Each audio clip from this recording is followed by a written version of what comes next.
Сабақ тақырыбы өкпе жұмысының көрсеткіштері, тыныс алу гигиенасы.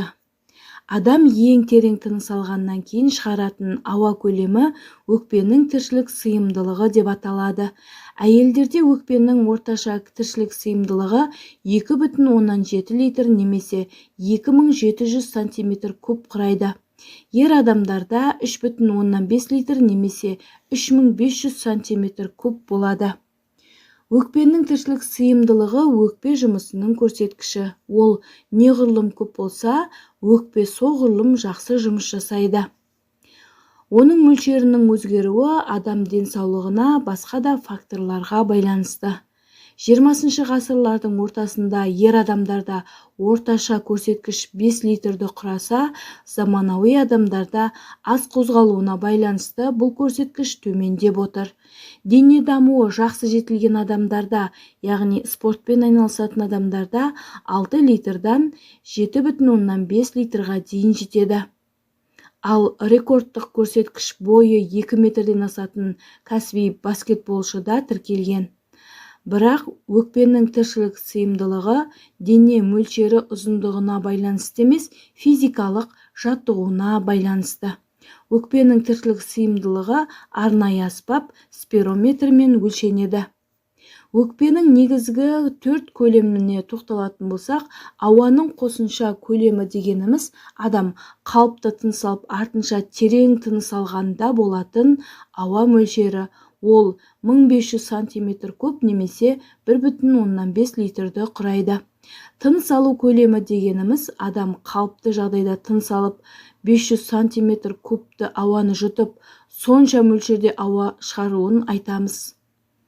Ол шамамен 0,5 литрді құрайды. Қордағы көлем дегеніміз бұл адам қалыпты тыныс шығарғаннан кейін шығаратын ауа мөлшері. Әдетте қордағы көлем 1 литр немесе 1,2 литрді құрайды. Қалдық көлемі дегеніміз адам қайтыс болғаннан кейін өкпеде қалатын ауа мөлшері. Ол шамамен 1 литрді құрайды. Тыныс алу қозғалыстарының саны мен 1 минуттағы көлемі туралы тоқталсақ, жаңа туған нәресте 1 минутта 60 рет, ал ересек адам 16-18 рет тыныс алу қозғалыстарын жасайды. Тыныс алу қозғалыстарының саны мен тыныс алу көлемін ескеріп, 1 минуттағы тыныс алу көлемін есептеуге болады.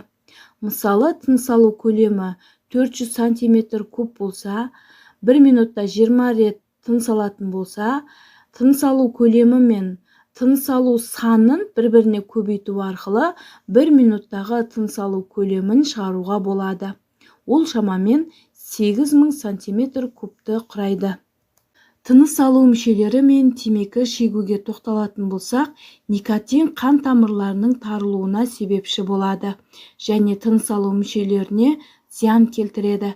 Темекі түтіні тыныс алу жолдарын қабындырып, құрамындағы зиянды заттар альвеолалар мен бронхлардың арнасын бекітіп тастайды.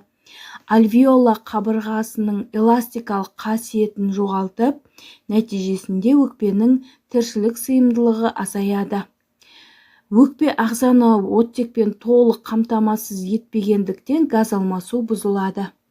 Темекі түтініндегі қанға енетін улы заттар бүкіл ағзаны улайды. Темекі шегу салдарынан өкпе обыры сияқты көптеген аурулар пайда болады.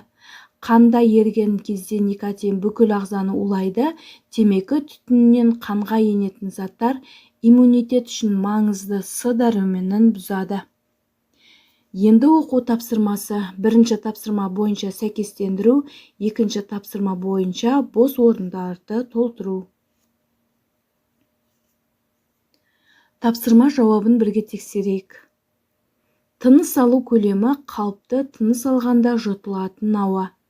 Ауаның қосымша көлемі терең тыныс алғанда қосымша жұтылатын ауа. Өкпенің қордағы көлемі қалыпты тыныс шығарғаннан кейін шығарылатын ауа. Қалдық көлемі адам қайтыс болғаннан кейін өкпеде қалатын ауа. Әйелдердің өкпенің тіршілік сыйымдылығы 2,7 литрді құрайды.